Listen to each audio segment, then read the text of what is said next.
One more time for all the comics y'all have seen. Y'all seen a good show. Let's have some fun, shall we? I turned 34 a few weeks ago.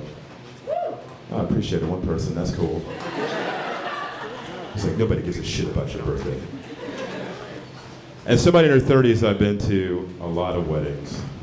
The last wedding I went to was in the Catskills, which is a mountain range in upstate New York. I know nothing about the Catskills. In fact, I never even goddamn heard of it. What I found out, not a lot of minorities in the Catskills. There were two, me and this other guy. His name was Lamar. And I found out his name was Lamar because throughout the evening I kept on getting confused for him.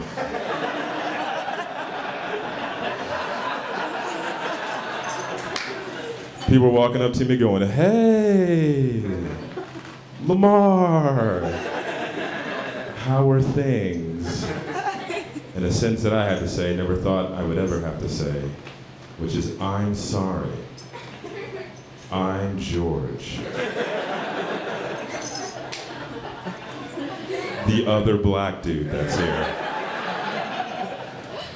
It was like a goddamn SNL sketch that came to life. But the more and more this is happening, the more and more I start to learn things about Lamar. Some of the things that he had done. Some of his accomplishments. So by like the fourth or fifth time, I was like, fuck it, I'm that dude. What was it like to be president of the Harvard Bar Review? Pretty goddamn sweet if you ask me. Is there a blowjob with Lamar's name on it? I actually got to meet Lamar and he was a sweetheart. Super nice guy. And he goes, "It's good to see, you know." What he's basically trying to say is good to see another person of color at one of these events. And I looked Lamar dead in his eye and went, "I don't know what the fuck you're talking about." Because I'm Lamar. Very meta way to end that story.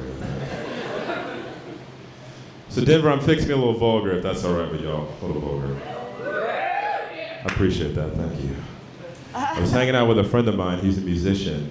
He's in a band and his band has been on tour. So we're hanging out, we're having drinks. And he goes, "George, you have got to get yourself to a point in which you're just touring all the time." And I go, "Yeah, man, why is that?" He goes, "Man, you gotta hit the road for all that good-ass road pussy that's out there." And I went, "What?" He goes, "Yeah, man, all that good-ass road pussy." Which in theory sounds kind of cool. Casual sex with a complete stranger in a strange town. That sounds rad. That sounds mad decent.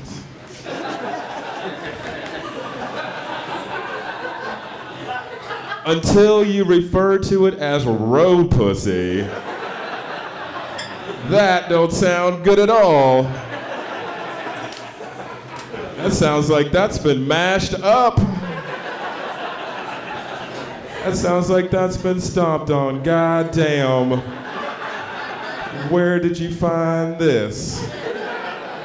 Oh, you mean her? I picked this up by the side of the highway next to the Waffle House.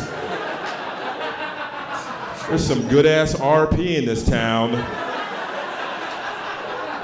That's road pussy for short if you're not hip to the jive. You don't know that industry jargon.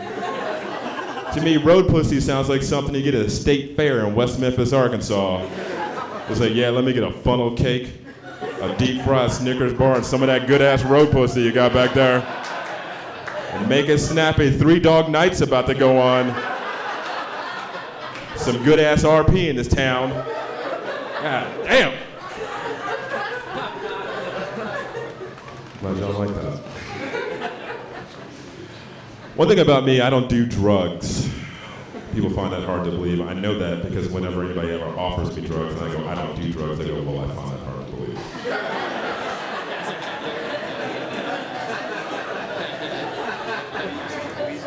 But here's the rest of that sentence. I don't do drugs with guys. Believe me, if there are girls involved, I will shoot up heroin in my balls. I was like, what, the girl in the corner wants to talk to me, but she wants me to do some black tar first. We'll get the rubber band. We're gonna do this Miles Davis style. You know, I read that somewhere that Miles Davis, arguably the greatest jazz musician of all time, used to shoot up heroin in his balls.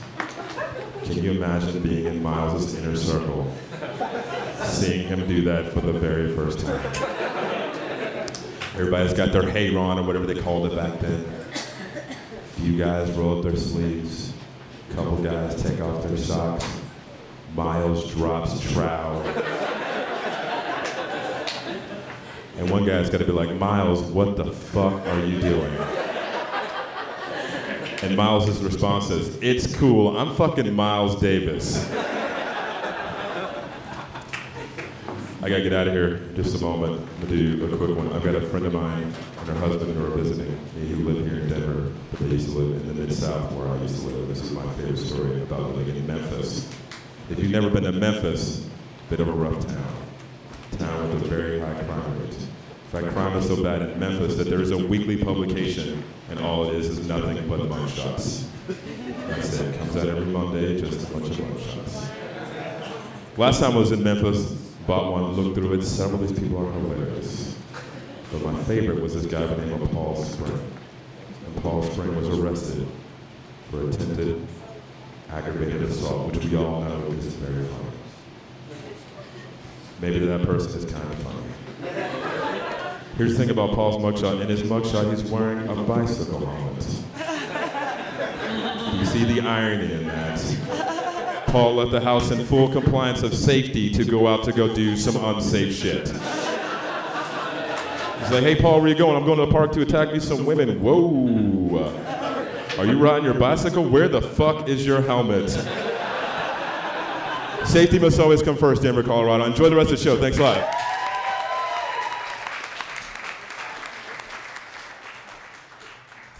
George Gordon, everybody, huh? George Gordon.